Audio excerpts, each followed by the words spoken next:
के 3 बज रहे थे। पूरे रेलवे स्टेशन पर सन्नाटा था।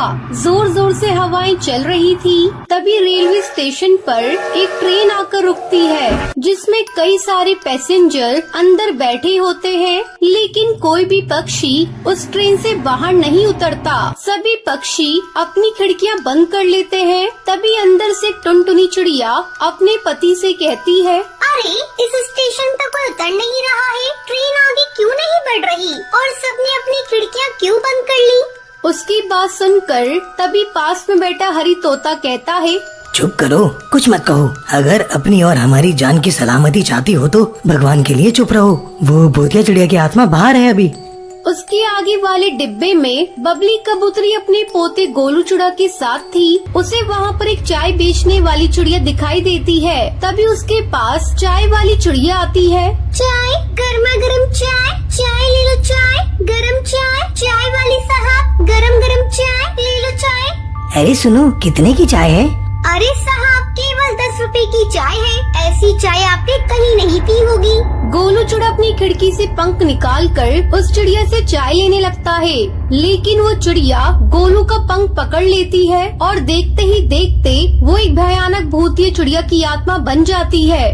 भूत कहाँ से आ गई? बचाओ, अरे मुझे कोई बचाओ। भूतिया चिड़िया की आत्मा गोलू चुड़ा के पंख तोड़ देती है। नहीं छोड़ूंगी, किसी को भी नहीं छोड़ूंगी, सबके सब मरेंगे। गोलू चुड़ा के चिल्लाने की आवाज सुनकर सब पक्षी ट्रेन में डर जाते हैं। तभी हरी तोता टुनटुनी को बताता है, ये कुछ महीने पहले की बात है। सुंदरवन जंगल से टूनी चिड़िया ट्रेन में बैठकर शहर के जंगल जा रही थी।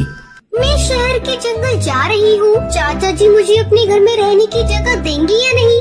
माँ पापा के जाने के बाद उन्होंने ही मुझे बेटी जैसा प्यार दिया है। छोड़ो ये सब बातें, मैं चाय पी कर आती हूँ, बहुत मन कर रहा है। टूनी चिड़िया सुनसान स्टेशन पर ट्रेन से उतर जाती है। वो चाय वाले के पास जाती है। अरे भैया, जरा एक कप गरम अदरक वाली चाय देना।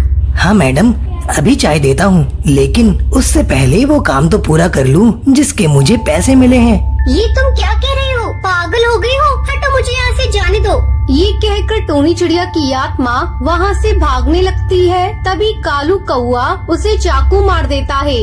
उस दिन वो चिड़िया मर जाती है। उसकी मौत क्यों हुई आज तक इस बात का पता नहीं चला, लेकिन जब से भूतिया टूनी चिड़िया की आत्मा स्टेशन पर उतरने वाले सब पक्षियों को मार रही है, इसलिए मैं सुंदरवन जंगल जा रहा हूँ। पक्षियों का मानना है वहाँ एक तांत्रिक रहता है जिसे टूनी चिड़िया की मौत का सच मालूम है।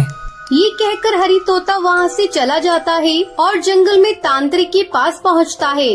टूनी चिड़िया की मौत उसके चाचा कड़कनाथ सेठ ने करवाई थी।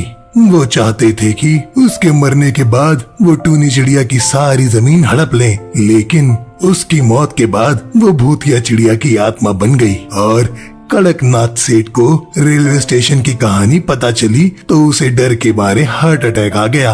बाबा मेरी मदद करो, उन्हें मुक्ति नहीं मिली तो वैसे ही सबको मारती रहेंगी। हरी तोता तांत्रिक बाबा को रेलवे स्टेशन पर लेकर जाता है। जैसे ही घड़ी में रात के 3 बजते हैं, वो भूतिया चिड़िया की आत्मा सामने आती है और जोर जोर से हंसने लगती है। चले जाओ, यहाँ से चले जाओ, ये रेलवे स्टेशन मेरा है, मैं सबको मार दूंगी, जाओ यहाँ से। हम तो तुम्हें केवल यहाँ तुम्हारी मौत का कारण बताने आए थे। क्या मेरी मौत का कारण? तांत्रिक टूनी चिड़िया को उसकी मौत का कारण बताता है, जिसे सुनकर वो रोने लगती है। तभी तांत्रिक बाबा उसके चाचा कड़कनाथ सेठ की आत्मा को बुलाते हैं। वो भूतिया टूनी चिड़िया की आत्मा से माफी मांगता है। बिटिया, हमका माफ कर दो, हमसे बहुत बड़ी गलती हो गई। मुझे अपनी गलती का बहुत पछतावा है। जैसे मैं इस दुनिया को छोड़कर चला गया हूँ, तुम भी मुक्त हो जाओ। ये सच बात है कि अक्सर अपने ही हमें धोखा देते हैं, लेकिन अब मेरा यहाँ रहना ठीक भी नहीं। मैं मुक्ति चाहती हूँ, मुझे यहाँ से जाना है। तभी तांत्रिक बाबा भूतिया टूनी चिड़िया की आत्मा के ऊपर पवित्र जल छिड़क देता है, जिससे वो भूतिया टूनी चिड़िया की आत्मा जलने लगती है और उसे मुक्ति मिल जाती है।